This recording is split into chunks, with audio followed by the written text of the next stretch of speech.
cours de jeudi de 15h à 16h, je vous envoie cette vidéo qui va expliquer encore plus les fonctions affines. Alors, je propose trois fonctions affines qui sont tracées. Vous voyez, les fonctions affines, c'est des droites. Alors, je prends la droite rose que j'appellerai F. Alors, il coupe l'axe ordonné, si l'unité c'est 1. Chaque carreau, c'est une unité. Alors, il coupe l'axe ordonné en moins 3. Donc, B, c'est moins 3. On est d'accord. Alors, comment je vais trouver A?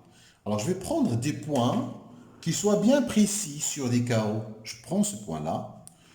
Et je peux prendre aussi ce point-là, ou bien ce point-là. Par exemple, moi, je vais prendre ces deux points. Je vais prendre ce point-là avec ce point-là. Et après, qu'est-ce que je vais faire?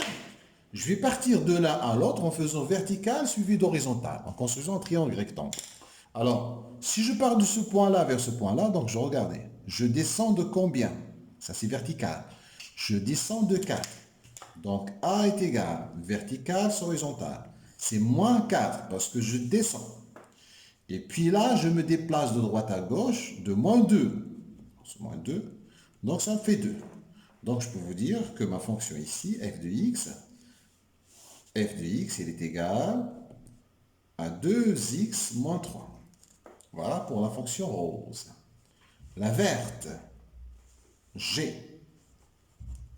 B, c'est combien? C'est moins 3. A, c'est vertical sur horizontal. Je vais prendre deux points. Je vais prendre ce point-là avec ce point-là. Par exemple, je vais partir de ce point-là vers ce point-là. Alors, regardez, vertical. Je monte de 3. Donc, c'est 3. Donc, je monte de 3. Et puis, pour rejoindre mon deuxième point, je recule de 3. Donc, c'est moins 3. Donc, ça fait moins 1. Donc, ce qui fait que g de x est égal à moins x moins 3. Ça va? Alors, maintenant, pour la fonction h. H,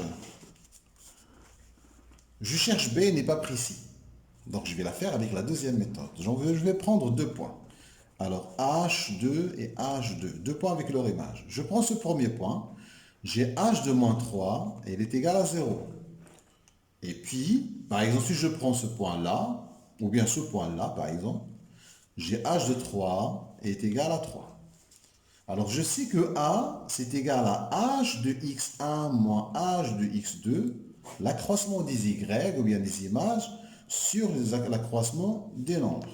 Donc, je peux faire, ici je choisis par exemple 3, H de 3 moins H de moins 3, sur 3 moins moins 3. Donc, faites attention, quand vous commencez par un nombre, c'est le même qu'il faut mettre en bas. Combien vaut H de 3? C'est 3. H de moins 3, c'est 0. Ici, 6. Donc, 3 moins moins 3, c'est 6. Donc, j'aurai 3 sur 6, c'est égal à 1 demi. Voilà. Donc, je peux vous dire que déjà, H de x, il est égal à 1 demi x plus b. Je ne connais pas b. Et comment je vais trouver b? Ben, je sais par exemple que h de moins 3 est égal à 0. Ça veut dire que si je remplace x par moins 3, j'aurai 0. Alors, c'est équivalent à dire 1 demi fois moins 3 plus b, ça donne 0. Ce qui veut dire moins 3 demi plus b est égal à 0. Donc, b est égal à 3 demi. Donc là, je trouve h de x est égal à 1 demi x plus 3 demi. C'est un peu difficile celle-là. C'est comme ce qu'on a fait dans la page 51 du livret de compétences. Voilà pour cette première partie. Maintenant, comment représenter une fonction affine? Connaissant une fonction affine, comment je peux la représenter sur mon repère? Alors, si je commence par cette fonction f, ma fonction f de x est égale à moins x plus 3.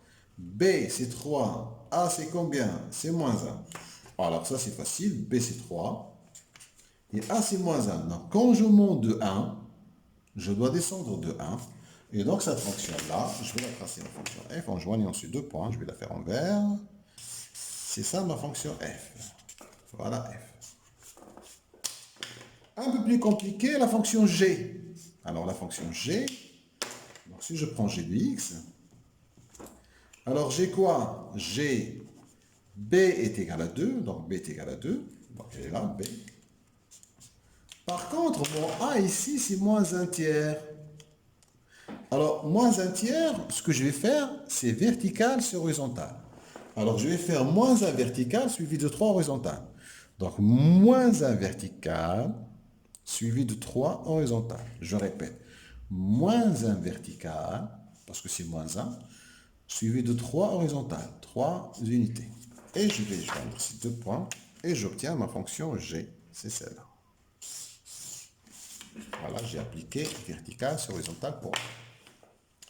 Ma fonction h de x, bah, il est simple, c'est une fonction linéaire. Je sais que h de x passe par l'origine, 0. Et puis moins 2. Je peux faire l'image de 1 sur moins 2. Voilà.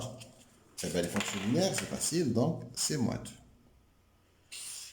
Si je veux faire avec A, si par exemple, si je voulais faire avec A c'est moins 2. Donc c'est aussi c'est moins 2 sur 1. Bah, je vais augmenter de 1 et descendre de 2. Quand j'ai 1 au dénominateur, j'augmente de 1. Alors, une autre fonction un peu plus compliquée, c'est notre fonction k de x, qui est égale à 3 demi x moins 3. B, c'est moins 3. A, c'est 3 demi. Vertical sur horizontal. Donc B, c'est 3. C'est moins 3, pardon. Alors, pour faire B, c'est moins 3. B, elle est là. Elle est là, B. Et le A, vertical 3, horizontal 2. Donc, je vais faire 2 horizontales. Voilà, 2 horizontales. Et puis vertical 3. Et j'obtiens le deuxième point. Et je vais tracer ma droite. Donc, ce que je viens de tracer, c'est la fonction h, 3 demi x moins 3.